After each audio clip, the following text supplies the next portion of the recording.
dynamic brakes first, using the engine's generator power to slow the train down. The speed limit for the grade, after all, is 29 miles an hour, and on the plus side, the pass curves nearly 56 times, so the friction helps slow the train down. Still, they apply their... Then something odd happens. Despite the air brakes, Brakeman Crown notices that the train is slowly creeping up to 30 miles an hour, slightly speeding, but then it creeps up faster, 35, 40, 50, even 65. At that point, they try and throw it into emergency, which kinda works, but it's not enough.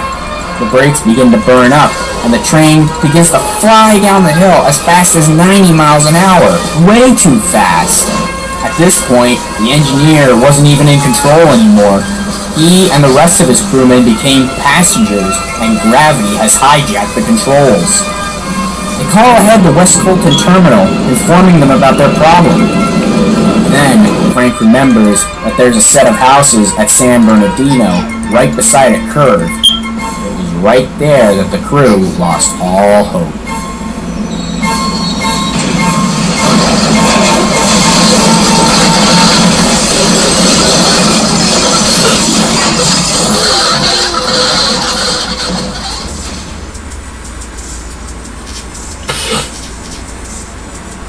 Locomotives jump the tracks, and the hoppers tumble down behind, flying through the houses like nothing. The Trona spills everywhere, covering what wasn't crushed, like a sandstorm that just went by. Literally every car and every engine jumped the track. People were still having their breakfast or taking a shower when this rude awakening came through their neighborhood. When the dust settled, the site was a complete mess.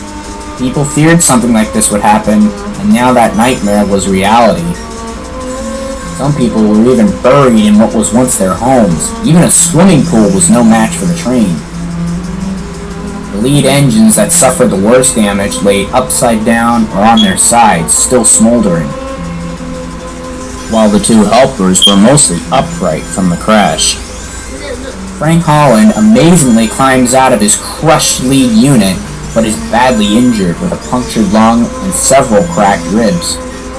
The two crew members in the helper unit were lucky and escaped very serious injury. Since they were at the back, they received the least amount of force when the train came off the track. They desperately called dispatch for emergency services. Sadly, Conductor Crown was fatally killed in the lead unit, along with Alan Reese in the third. Additionally, two other people in their homes were killed, including 7-year-old Jason Thompson and 9-year-old Tyson White, who were crushed and asphyxiated when the train destroyed one of their houses along Duffy Street. In total, 4 people died, and 7 were injured. Then everyone asks, how could a train run away like this? And why? Vandals? Inked air hose? Faulty brakes? A sleepy crew? What was it? Well, before that could be answered, there was still more trouble.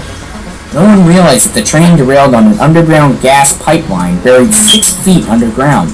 The train didn't break it, however, but after the engines and the cars were cleaned out and removed, on May 25th, at 8 in the morning, a dope in a backhoe was cleaning the spilled Trona, but despite the clear markings in the ground on where the pipe was, the operator accidentally made gashes into the gas line, and then all fiery hell broke loose. Gas leaked and caught fire, destroying 11 more houses, 21 cars, and brutally burning 2 residents alive in the inferno. 5 of the houses that were destroyed were directly across from Duffy Street that were already crushed by the train, while another was the only house on the trackside on Duffy Street and that was still fully intact after the crash, but was destroyed in the fire. 4 more houses received moderate smoke damage and fire damage, while 3 others only had smoke damage. The fire burned for 7 hours, sending plumes of heavy smoke into the air until it was finally brought under control. Total property damage was over $14.3 million. Interestingly, more of this damage was from the fire instead of from the train accident. Interesting, huh? And even though there were more fatalities in the derailment, it's still kind of interesting. In total, now waiting for the train.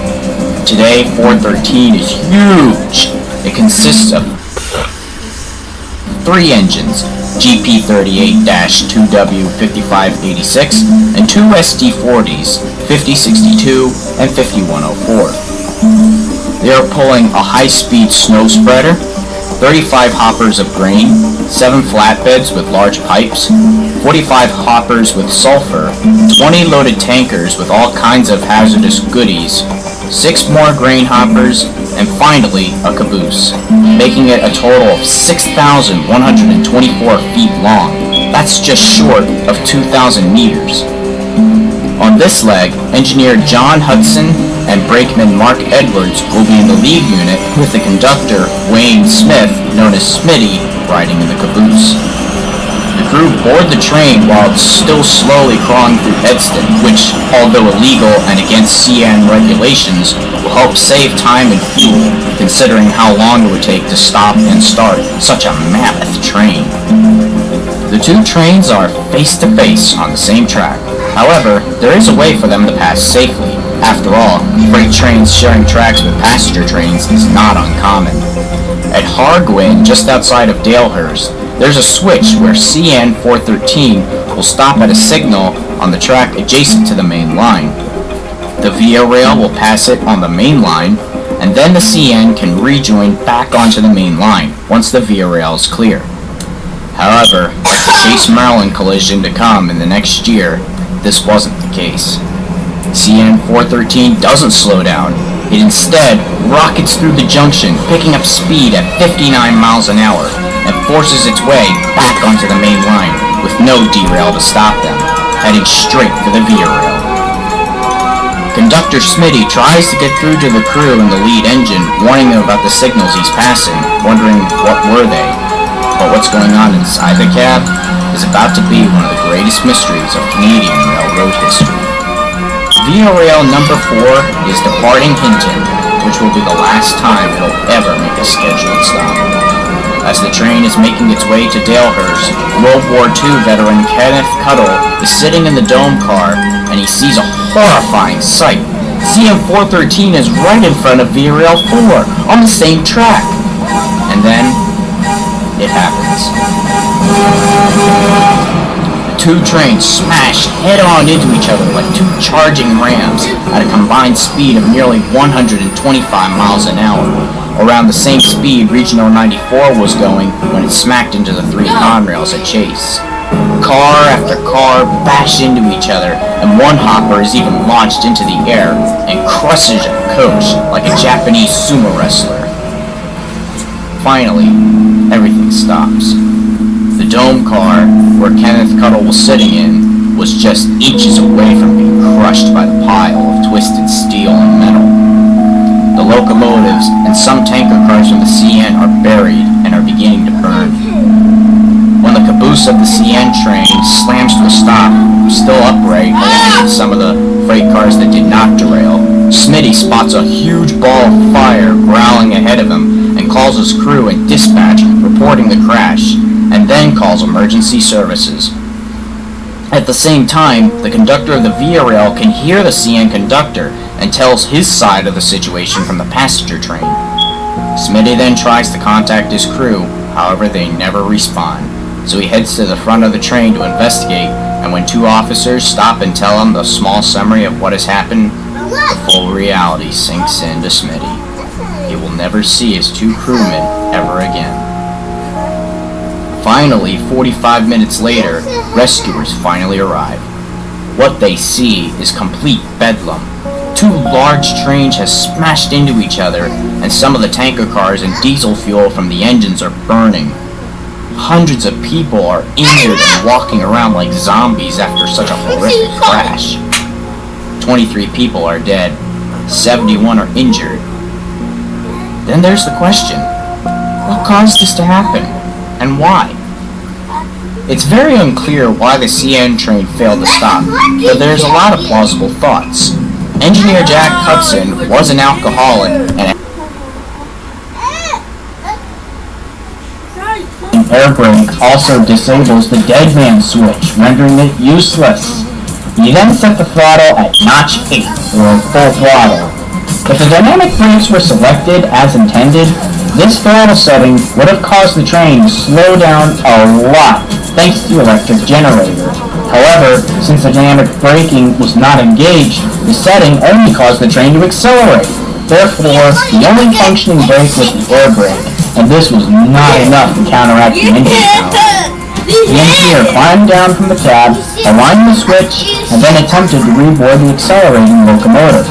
He was unable to do so, slipped and fell, and was dragged about 80 feet from the train, receiving minor cuts before he had to let go. Now, with no one on the train, it becomes a runaway, escaping the yard and onto the main line, accelerating faster and faster. The engineer quickly ran to another employee who had a radio, and he called the yardmaster, who promptly notified the Stanley Tower block operator and the train master. The Toledo branch train dispatcher, located in Indianapolis, was also notified. The train was now proceeding southward on the Toledo branch, also known as the Great Lakes Division. At Glendia Siding at approximately 1:35 p.m., the train dispatcher remotely operated a switch for the train to enter the siding. A portable derail was there, ready to derail the train and stop this runaway. However, it was thrown clear from the track by the force of the train passing over it, and the train sped on like nothing had happened along the tracks. Then local police came up with an idea. Shoot to kill. The idea? Use a buckshot on a rifle to hit a fuel shutoff button on a fuel tank. But guess what? Don't work. Agreed that they would deal with the situation the following morning for the next crew. Having finished his work, the engineer departed by taxi for a local hotel for the night. But shortly after, the Knott's Fire Department, as well as a police officer from the Stewart du Quebec's Lac-Mégantic detachment, responded to a 911 call from a local citizen at 2350 who reported a fire on the lead locomotive.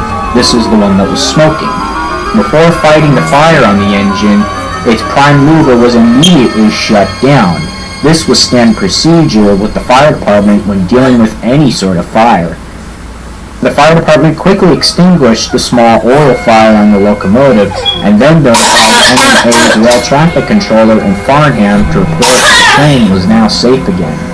MMA didn't grant permission to the engineer to return to the scene, however, instead summoning a track maintenance foreman who was unfamiliar with the operation of air brakes.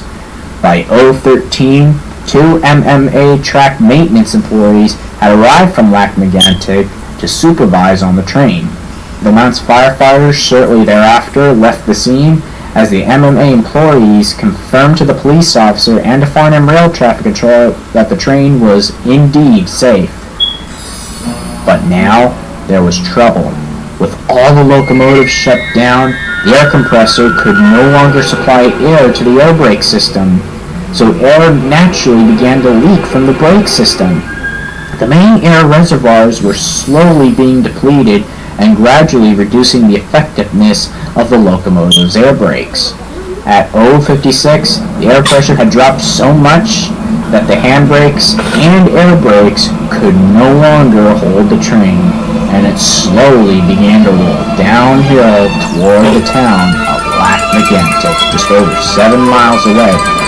With no track circuit to detect the runaway train and alert the rail traffic controller, the train became an unmanned runaway.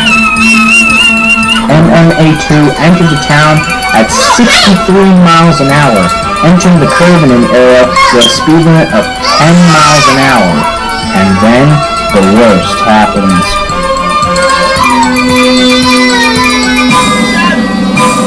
Why so surprised?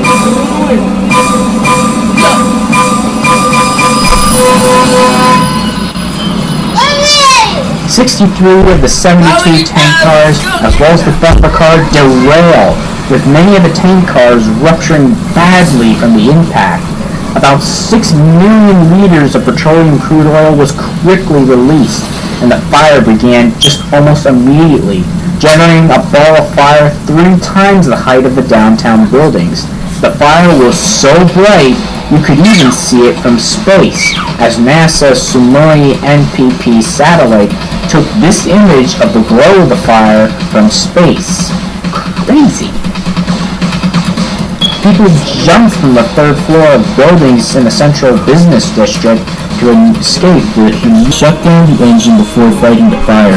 A protocol calls for us to shut down the engine because it is the only way to stop fuel from circulating into the fire. The fire department extinguished the small fire and notified the Montreal, Maine and Atlantic Railways dispatcher in Farnham about what had happened. Strangely though, MMA didn't grant permission to the engineer to return to the scene. Instead, they summoned a track maintenance foreman who was unfamiliar with the operation of air brakes. A baffling decision. By 0:13 the next morning, on July 6, 2013, two MMA track maintenance employees arrived. The firefighters left the scene shortly thereafter, and the MMA employees confirmed to the police officer and to the Farnham dispatcher that the train was indeed safe again. But it wasn't safe. In fact, the fire had already set the events of the accident in motion. Once the 5017 was shut down, air wasn't being cycled through the train. The main air reservoirs were slowly being depleted, and at 0:56, the air pressure had dropped so much that the air brakes and handbrakes couldn't hold the train any longer, and it very slowly began to roll down the 1.2% grade toward Lac Mégantic, just 7 miles away. A witness recalled watching the train moving slowly without the locomotive's headlights on, nor hearing the prime movers of the locomotives. Even someone with no knowledge of trains would know something was wrong. The track was also not equipped with track circuits to alert the dispatcher of a runaway train. While this was going on, firefighter Jean-Luc Montemi was heading home after helping put out the fire on the 5017. He was stopped at the Quebec Route 161 crossing, located just southeast of where the train began to roll. He stated that the crossing had activated and was warning of an oncoming train, but after waiting for some time, he heard no horn nor saw any trains coming. Thinking it was a malfunction, he proceeded over the crossing, a very reckless move, and just as he finished crossing, the train came thundering by behind him, with no lights nor horn as it passed through at high speed. If he had crossed a second later, he would have been hit by the runaway. He then quickly realized it was the same train he had responded to just hours earlier. Not wasting any time, he quickly drove down to Nantes to raise the alarm of the emergency that was unfolding. Gathering more and more speed on the long downhill slope, the train soon entered the town of Lac Mégantic at over 65 miles an hour, more than 6 times over the speed limit. Witnesses recalled watching the train passing through downtown at a crossing at high speed with no lights, an infernal noise, and sparks being emitted from the wheels. This was the handbrakes grinding away as the weight of the tank cars and downhill grade overwhelmed them. It was also stated by witnesses that since the train was going so fast, the crossing's lights or bells didn't even activate for it. The rail line in this area is also on a curve and has a speed limit of only 10 miles an hour, as it is located at the west end of the Mégantic rail yard, where trains must proceed at slow speed. What happened next was inevitable.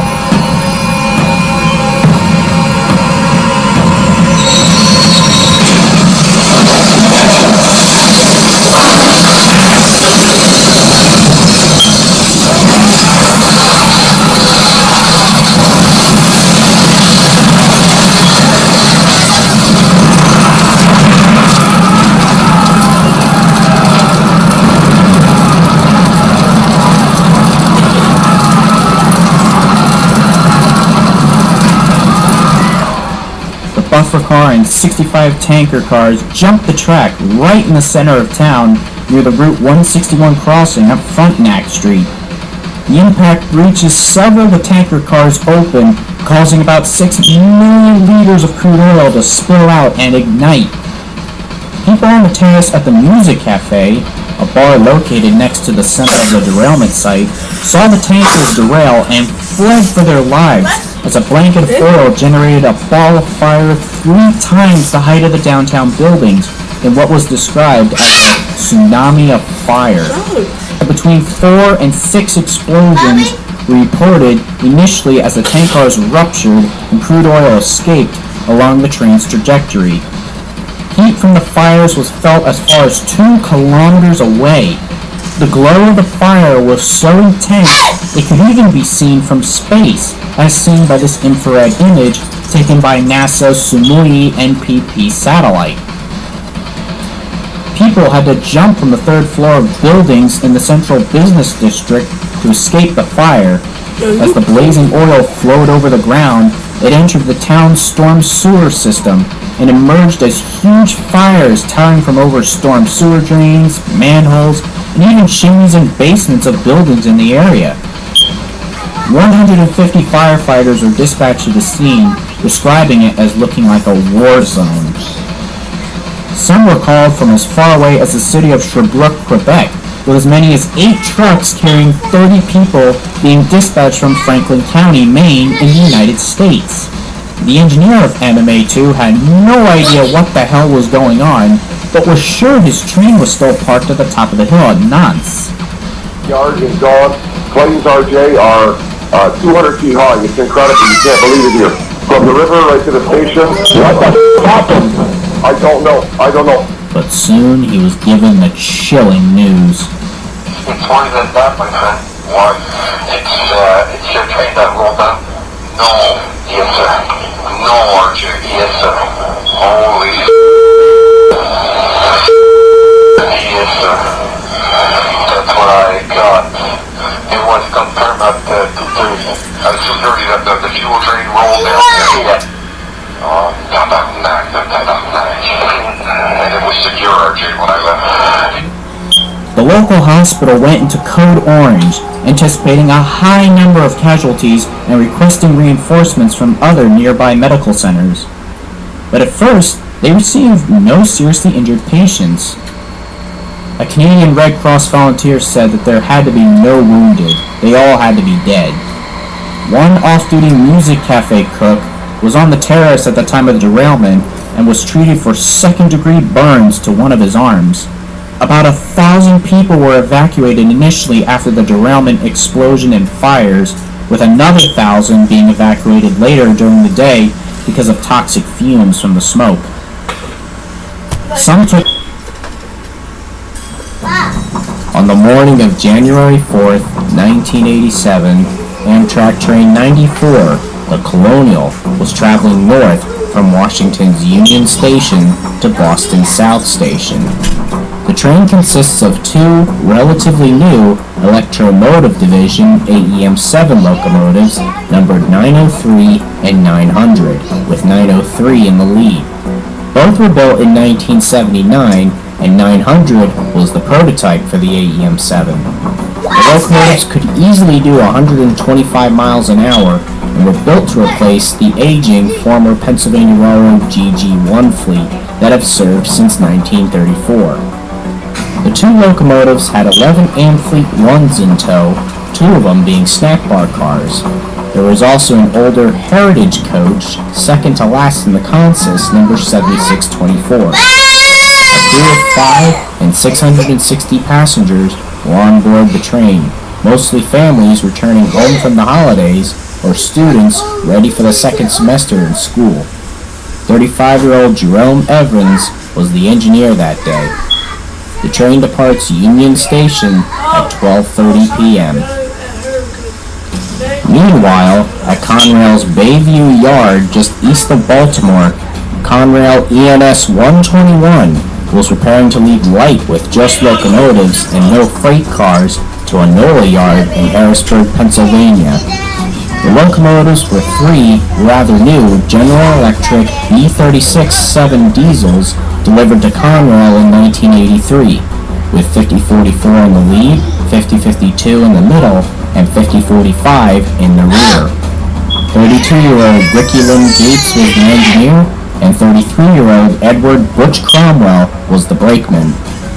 The train leaves Bayview Yard at 1:16 p.m., around the same time Amtrak 94 departed Pennsylvania Station in Baltimore.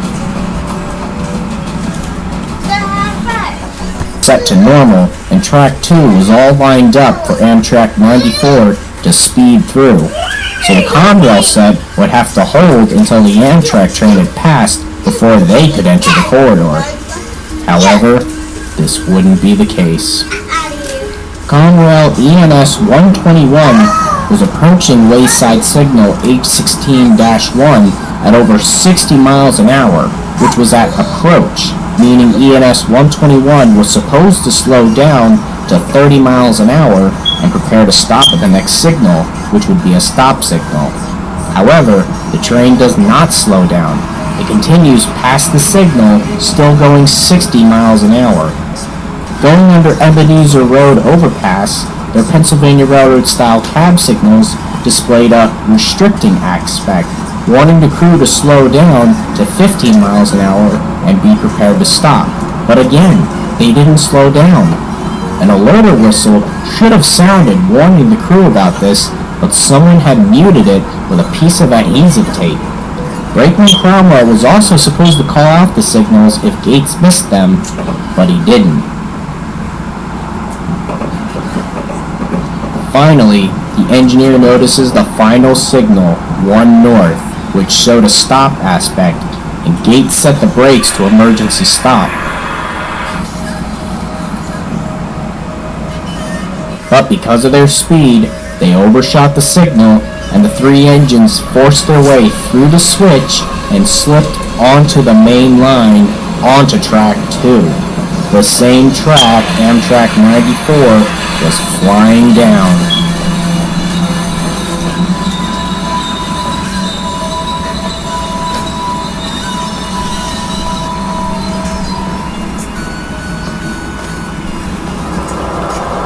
Jerome Everins rounded a blind corner, traveling at over 125 miles an hour, and spots the Conrail locomotive sitting in his path.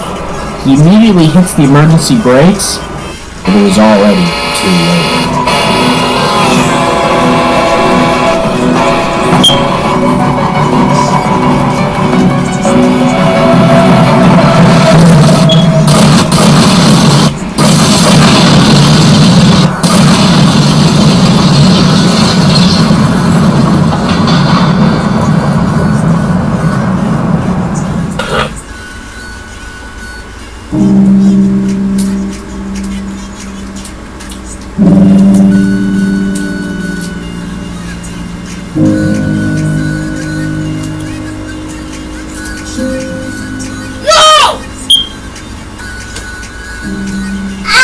Amtrak 94 slams into the rear of Conrail ENS 121 at over 120 miles an hour. The force of the impact causes the rear Conrail locomotive 5045 to explode when the kinetic energy passed clean through the empty cab and into the prime mover, knocking it off its mounting and imploding it, like throwing a hammer into a CRT TV screen. The explosion destroys the front cab of AEM 7903 and tosses the remains and the rear cab to the west side of the tracks, instantly killing the engineer, Jerome Evans. It's been said his decapitated head was found several feet from the impact site.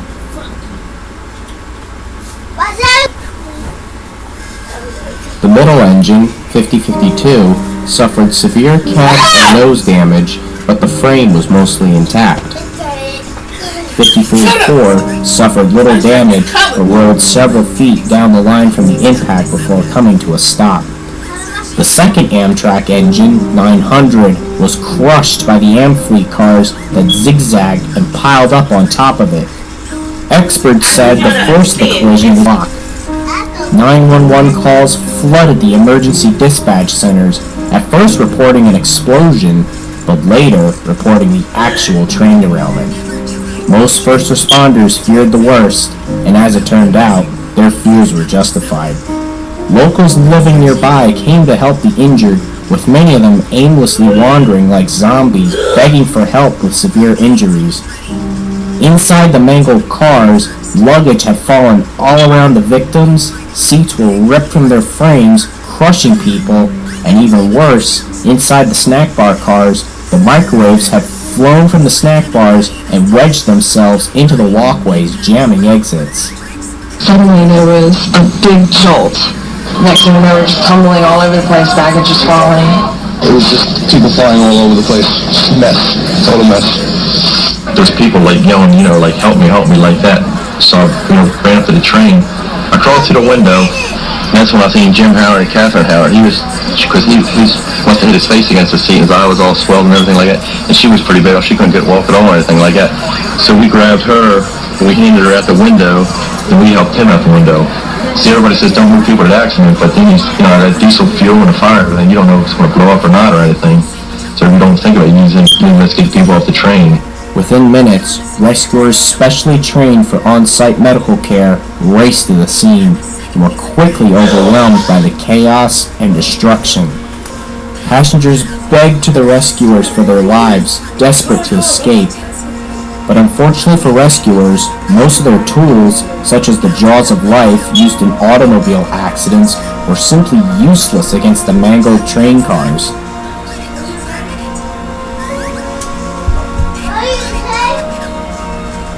They used ladders, airbags, and ropes to help the victims the best they could and transfer equipment left and right.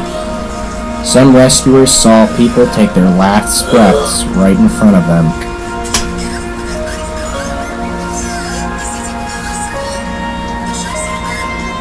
Rescuers worked all afternoon into midnight the next day until the last victims were finally freed. A total of 16 people lost their lives, and 170 were injured, including the Conrail brakeman Edward Cromwell, who suffered a broken leg. Gates, the engineer, was uninjured. What do you remember seeing as far as the wreckage, the people, the injured, and those coming out of the homes around here to help? Yeah, that was it. There was people pouring out of their houses. I was looking at the wreckage immediately. My thoughts was just assisting passengers and whoever I could. Many of them they were walking off the train. They seemed dazed and shocked. There were many more injured that were stuck in the trains. They weren't as quite as visible because they were still inside. What was going through your mind at that point? I was just overwhelmed with how big and how bad it was, and the amount of injuries and the whole situation. The NTSB immediately launches an investigation into the cause of the collision, and what they found was both shocking and infuriating.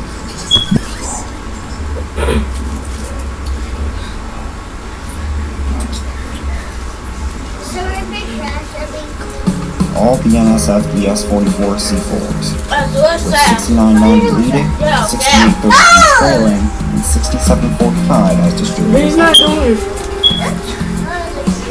Suddenly, the 45th car of the grain train derails. The crew are unaware of this abnormality at first, but the locomotive's computer systems detect the drop in air pressure and automatically throw the train's emergency brakes on. As the train screeches to a halt, the crew are unaware that this derailed covered hopper took 14 other cars off the track with it. 14 out of the 15 cars that derailed stayed upright, but the first one that derailed, BNSF 486653, toppled over onto its left side, obstructing the line that the crude oil train was rolling down on. This is how it all unfolded.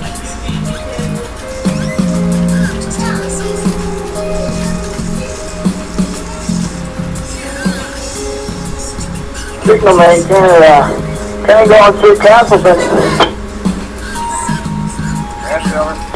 Yeah, we go out with your trainer. I just seen a bunch of stuff fly off the skid steer. Train in emergency, 4934, watch yourself. Emergency, main track, watch yourself. You're all stopped at South Center here. If you're not near your emergency there on main one, Still southbound, that's it. 4934,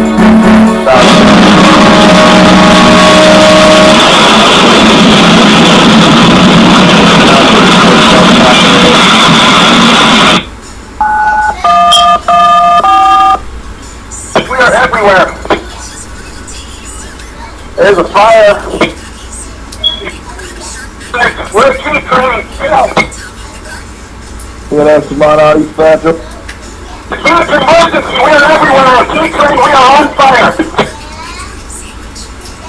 Which train is on fire there? Is that the 6990? 4934, 4934. We are derailed. We are all over. We gotta go. That's affordable. Okay, 4934 is on fire, gotta go. Alright, well, call me as soon as you can, though.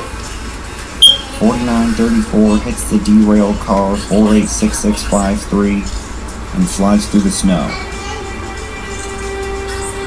The tank cars tumble down behind the two engines. The fuel tanks in the engines rupture, and the fire starts almost immediately, quickly spreading to the tank cars, which later, some of these tank cars detonate like bombs. Many witnesses take out their cell phones and start recording the explosions. But the burning question, quite literally, is, how can such a thing happen? A hopper car can't just topple down onto the other track by itself, can it? Investigators from the NTSB found a broken axle in the wreckage belonging to the NSF 486653.